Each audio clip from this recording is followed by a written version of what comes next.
This program was produced by WILL Urbana and made possible by the financial support of the Friends of WILL.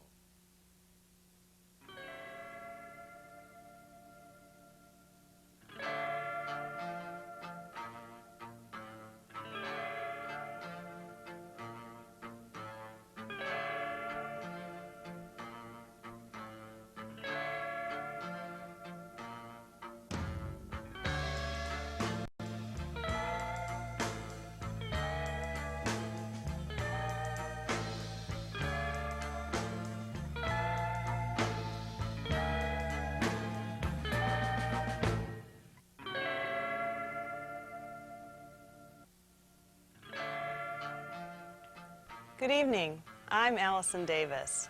Whether you believe in the supernatural or not, Halloween is a time to pay tribute to what we cannot explain. And it's also a time to have a little fun before the long winter sets in. So for the next hour on Prairie Fire, we'll examine some of the mysterious happenings here in our midst. In our first story tonight, we'll visit one of the grandest homes in central Illinois, the Robert Allerton House in Monticello. Today it's a conference center operated by the University of Illinois, but some say there is still a permanent resident.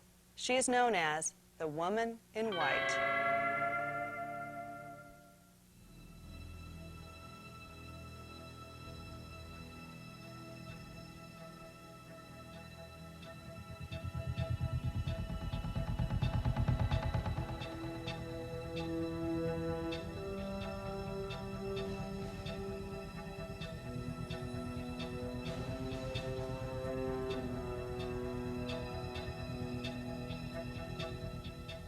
I really feel that the house is haunted.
I feel that I can rationalize the sound of footsteps because we have a lot of equipment that runs in the basement, and there are ice machines, and I feel like I can rationalize the sound of water running because there's a hot water system with valves opening and closing, and I feel that I cannot rationalize an energy apparition that sweeps over my body into another room, and I cannot rationalize someone standing over me while I'm sleeping with a white glove, and I don't really feel that I can rationalize the intense response I got when I addressed whatever it is that is supposedly here.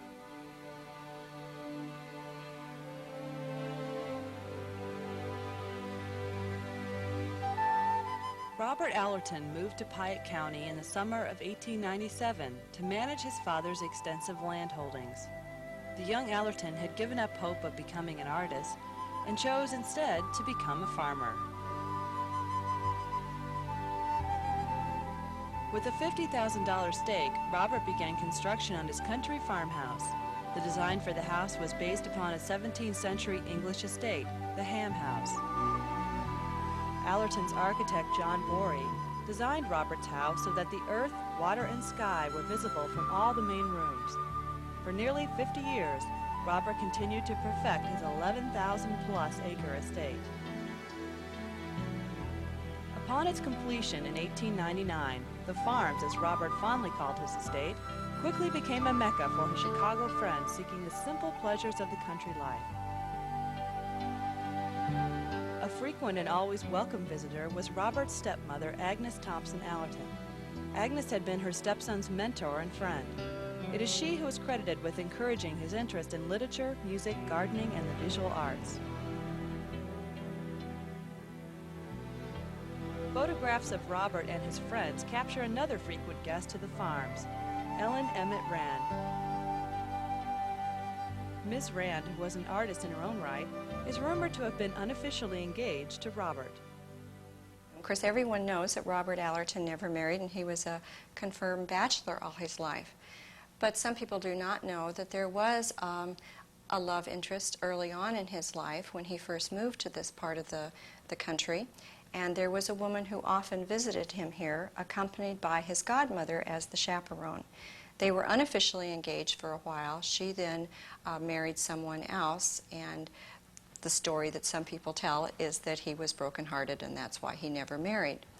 Her name was Ellen Emmett Rand, and she was an artist. We do have several pictures in the house. In fact, the one behind me was painted by her of Robert. But Robert would not spend his life alone. In 1923, he met a young architectural student, John Wyatt Gregg. The two would become lifelong partners.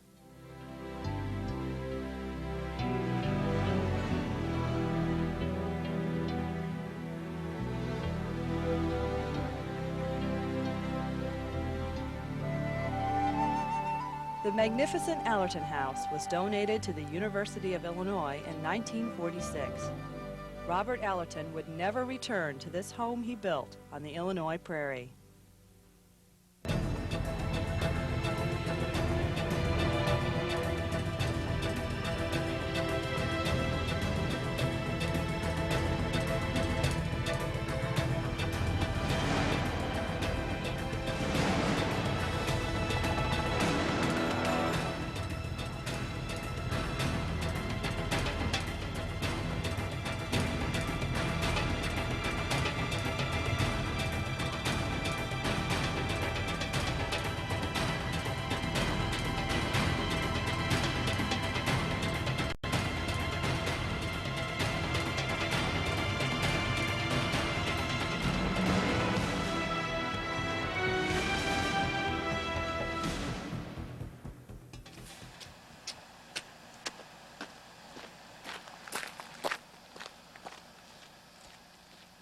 "30 years after Robert Allerton abandoned the farms, Atron Region began work at the Allerton Conference Center as the evening manager. It would be a job he held for more than 4 years. But for Atron, the first night in the Allerton house would offer more than he ever expected. Well, the first night I was here, I had been hired to do this sort of resident position, but there had been no one before who had a room, so they were going to get a room ready behind the desk for me. In the meantime, they put me upstairs in the master bedroom. And in the middle of the night, this eerie sort of power thing came over my body, and I bolted awake, jumped out of bed, and it seemed to like swoosh over me and into the long guest room next door.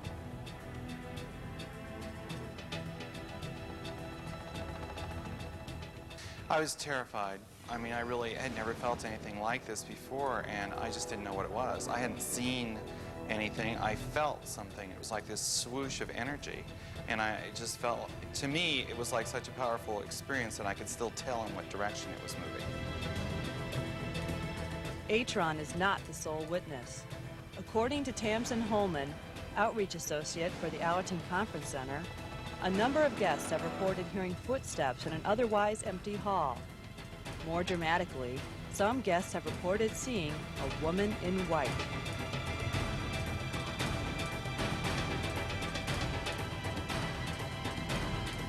As I recall the story that was told to me, it was two women in the room together, because the room sleeps more than one person. And they both had felt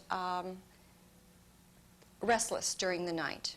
And when they awoke, or when they got up the next morning, they started talking to each other, and both had had the same experience of this restlessness, followed by this brief image of a woman at a desk fixing her hat and putting on her gloves.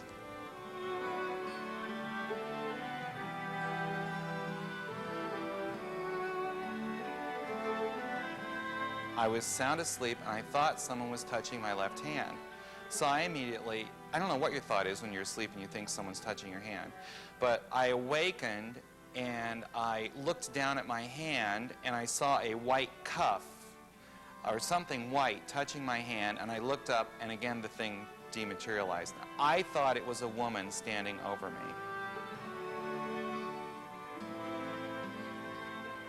My imagination immediately goes to, well, who could this woman be? And then I start, of course, looking at the history of what women were in the house when Robert lived here, and what possible woman historically could the connection be. So that's been kind of interesting. Of course, it's intriguing that the same woman or the same image has been reported by the 3 different sources, which, whether you believe or don't believe, it's sort of curious.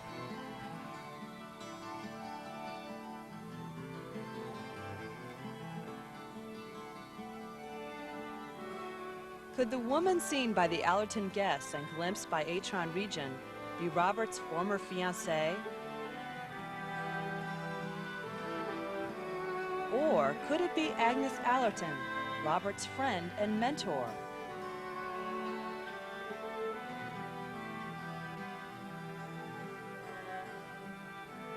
Or could the woman in white be someone else? Someone for whom the Allerton house remains her home, even in death.